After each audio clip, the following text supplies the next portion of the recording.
अस्सलामुअलैकुम प्यारे बच्चों, आज हम साइंस फॉर ग्रेड 4 की लेसन पढ़ेंगे मैटर। बच्चों, मैटर क्या होता है? मैटर को उर्दू में कहते हैं मादा।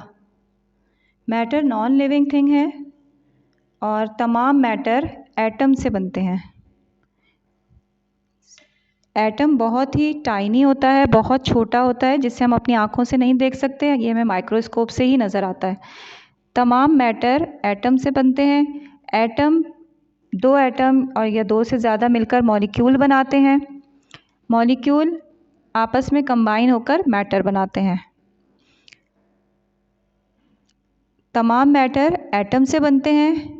एटम कंबाइन होकर मॉलिक्यूल बनाते हैं और मॉलिक्यूल कंबाइन होकर मैटर बनाते हैं।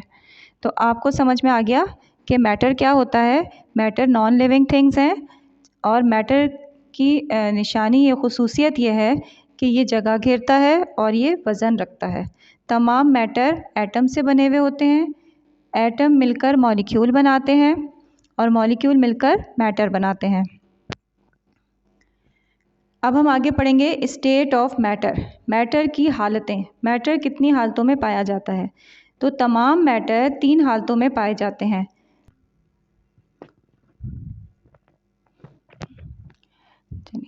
तो बच्चों, मैटर हमने समझ लिया कि मैटर मादे को कहते हैं और मैटर नॉन लिविंग होता है और तमाम मैटर एटम से बनते हैं। एटम मिलकर मॉलिक्यूल बनाते हैं और मॉलिक्यूल मिलकर मैटर बनाते हैं। मैटर की पहचान या खुसूसियत ये है कि मैटर वज़न रखता है और जगह घेरता है। कोई भी चीज़ जो वज़न रखे और उस जगह घेरे, उसे हम मैटर कहते हैं। अब हम पढ़ते हैं मैटर की states. State of matter. Matter कितनी हालतों में पाया जाता है? तो मैटर 3 हालतों में पाया जाता है: solid, liquid, gas. States of matter. There are 3 states of matter: solid, liquid, gas. Matter 3 हालतों में पाया जाता है: सॉलिड, लिक्विड, गैस। सॉलिड कहते हैं सख्त चीज़ों को, लिक्विड कहते हैं माया चीज़ें, और गैस कहते हैं हवा जैसी चीज़ों को। जैसे हवा होती है जो चीज़ हमें नज़र नहीं आती, उसको हम कहते हैं गैस। अब हम इन तीनों में देखते हैं कि एटम किस तरह अरेंज होते हैं, यानी कि मॉलिक्यूल्स इसके किस तरह अरेंज होते हैं। इसकी स्टेट्स मॉलिक्यूल की अरेंजमेंट पर डिपेंड करती है। सॉलिड स्टेट में जब मैटर होता है तो उसके मॉलिक्यूल्स टाइटली पैक होते हैं। सॉलिड के मॉलिक्यूल्स टाइटली पैक होते हैं। जैसे आप देख सकते हैं कि सॉलिड के मॉलिक्यूल्स में बीच में कोई जगह नहीं होती, ये बिल्कुल टाइटली पैक होते हैं। इसीलिए सॉलिड की एक फ़िक्स शेप होती है। जैसे कि ये देखिए किताब, इसकी एक फ़िक्स शेप है। बॉल, मार्कर, इनकी एक फ़िक्स शेप है और ये सब सॉलिड होते हैं। तो सॉलिड के फ़िक्स शेप इनके मॉलिक्यूल्स की अरेंजमेंट की वजह से होती है, क्योंकि इनके मॉलिक्यूल्स बिल्कुल पैक होते हैं, इसलिए ये अपनी शेप नहीं बदलते और ये ठोस होते हैं, सख्त होते हैं। तो हमने सीख लिया कि सॉलिड सख्त चीज़ों को कहते हैं और सॉलिड वो चीज़ें होती हैं कि जिनके मॉलिक्यूल्स टाइटली पैक होते हैं। सॉलिड में मॉलिक्यूल की अरेंजमेंट टाइटली पैक होती है, बिल्कुल एक दूसरे से क्लोज़ होते हैं और ये इनमें कोई जगह मौजूद नहीं होती। बच्चों, सॉलिड के मॉलिक्यूल्स टाइटली पैक होते हैं, लेकिन मॉलिक्यूल्स की खुसूसियत ये होती है कि ये हर वक्त मूवमेंट में रहते हैं। तो सॉलिड के मॉलिक्यूल्स क्योंकि बहुत टाइटली पैक होते हैं, क्लोज होते हैं एक दूसरे से बहुत ज़्यादा, इसलिए इनको मूवमेंट के लिए जगह नहीं मिलती। तो सॉलिड के मॉलिक्यूल्स में वाइब्रेशन होती है, ये अपनी ही जगह पर रहकर वाइब्रेट करते हैं। अगर हम किसी सॉलिड चीज़ के ऊपर अपने कान रखें, जैसे टेबल के ऊपर या तकिए के ऊपर, तो हमें उसकी वाइब्रेशन की आवाज़ महसूस होगी। आप करके देखिए, आपको महसूस होगा कि एक बस बस की आवाज़ आ रही होगी, वो सॉलिड के मॉलिक्यूल्स की वाइब्रेशन की आवाज़ होती है। मैटर की सेकंड स्टेट है लिक्विड। लिक्विड स्टेट में मैटर के मॉलिक्यूल्स जो होते हैं वो लिटिल फार होते हैं, थोड़े थोड़े फासले पर होते हैं, इसलिए इसकी कोई फिक्स शेप नहीं होती, बल्कि ये अपने कंटेनर या अपने वेसल की शेप लेता है। जैसे ये मिल्क लिक्विड है, इसने अपने जग की शेप ली हुई है। ये वाटर लिक्विड है, इसने अपने बाउल की शेप ली है। ये जूस जो है ये लिक्विड है, इसने अपने बॉक्स की शेप ली है। तो जिस भी बर्तन में, जिस वेसल में हम लिक्विड को रखते हैं, ये उसकी शेप जैसा हो जाता है, क्योंकि इसके मॉलिक्यूल लिटिल फार होते हैं, तो ये अपनी शेप भी बदलता है। लेकिन इसका वेट और इसकी जगह घेरने की खुसूसियत वैसी ही रहती है, ये जगह भी घेरता है और ये वज़न भी रखता है। मैटर की तीसरी स्टेट है गैस।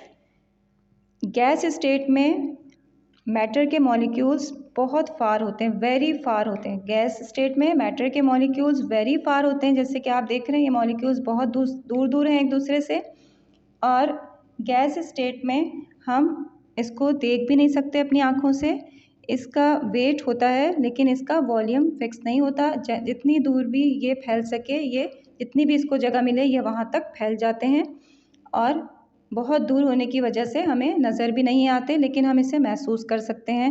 जैसे कि अगर हम परफ्यूम का स्प्रे करें, रूम स्प्रे करें किसी जगह पर, तो उसकी खुशबू हमें पूरे कमरे में महसूस होती है, क्योंकि वो गैस स्टेट में होता है और उसके मॉलिक्यूल्स पूरे कमरे में जहाँ तक उन्हें जगह मिलती है वो फैल जाते हैं। तो गैस स्टेट में मैटर का जो वेट होता है वो होता है, लेकिन उसका वॉल्यूम और उसकी शेप फिक्स नहीं होती। इसका वेट होता है, इसका हमें ऐसे पता चलता है कि अगर हम एक बैलून लें, उसको हम वेट करें और फिर उसके बाद उसमें हवा भरें और उसको वेट करें, तो हमें उसका वज़न महसूस होता है। तो ये हमने मैटर की तीनों स्टेट्स पढ़ ली हैं। हम अपना रिवाइज़ कर लेते हैं। तो बच्चों गौर से सुनिएगा। मैटर मादे को कहते हैं। कोई भी चीज़ जो वज़न रखती हो और जगह घेरती हो उसे मैटर कहते हैं। मैटर एटम से बना हुआ होता है, तमाम मैटर एटम से बनते हैं। मैटर नॉन लिविंग थिंग्स होते हैं, गैर जानदार होते हैं, ये जानदार नहीं होते। तमाम मैटर एटम से बनते हैं। एटम मिलकर मॉलिक्यूल्स बनाते हैं और मॉलिक्यूल मिलकर मैटर बनाते हैं। मैटर की 3 स्टेट्स होती हैं, सॉलिड, लिक्विड और गैस। सॉलिड स्टेट सख्त हालत को कहते हैं, ठोस चीज़ को कहते हैं। इसमें मॉलिक्यूल्स टाइटली पैक होते हैं, क्लोजली पैक या टाइटली पैक एक दूसरे के साथ बिल्कुल जुड़े हुए होते हैं, जिसकी वजह से सॉलिड की फ़िक्स शेप होती है और इसका फ़िक्स वॉल्यूम होता है। हर दफ़ा ये उतनी ही जगह घेरेंगे, आप चाहे इसको कहीं भी रख दें, ये एक फ़िक्स वॉल्यूम घेरते हैं, यानी उतनी ही जगह घेरते हैं जितनी के इन्होंने जिस भी जगह पर रखें वो एक जैसी जगह घेरेंगे। जैसे ये पेन है, इसको आप कहीं भी रख दें, कहीं भी मूव करें, ये इतनी ही जगह घेरेगा और नहीं फैलेगा। तो ये इसकी फ़िक्स शेप की वजह से होता है, क्योंकि इसके मॉलिक्यूल टाइटली पैक होते हैं। सेकंड स्टेट है लिक्विड। लिक्विड के मॉलिक्यूल्स लिटिल फार होते हैं। Liquid molecules are little far, इसलिए ये अपने कंटेनर की शेप ले लेते हैं, जैसे कि मिल्क है, जूस है। गैस के मॉलिक्यूल वेरी फार होते हैं। गैस के मॉलिक्यूल जितनी भी जगह उनको मिलती है पूरी जगह घेर लेते हैं। बहुत दूर होने की वजह से हमें ये नज़र भी नहीं आते, जैसे कि परफ्यूम है और स्टीम है। गर्म पानी से जो भाप उठती है वो भाप गैस की मिसाल है, और इस तरह से हवा भी गैस की एग्जाम्पल है। ठीक है, तो आपको ये मैटर की तीनों स्टेट्स और मैटर अच्छी तरह समझ में आ गया होगा। इस लेसन को आप बार बार पढ़िए और मैटर की और भी बहुत सारी एग्जाम्पल्स तीनों स्टेट की, सॉलिड, लिक्विड और गैस की, अपने अतराफ़ में तलाश कीजिए और हर चीज़ को देखकर सोचिए कि ये सॉलिड है, लिक्विड है या गैस है। ठीक है, चलिए बच्चों, अब हम मैटर के कुछ जो प्रोसेस होते हैं उनके बारे में हम अगली वीडियो में देखेंगे। अल्लाह हाफ़िज़।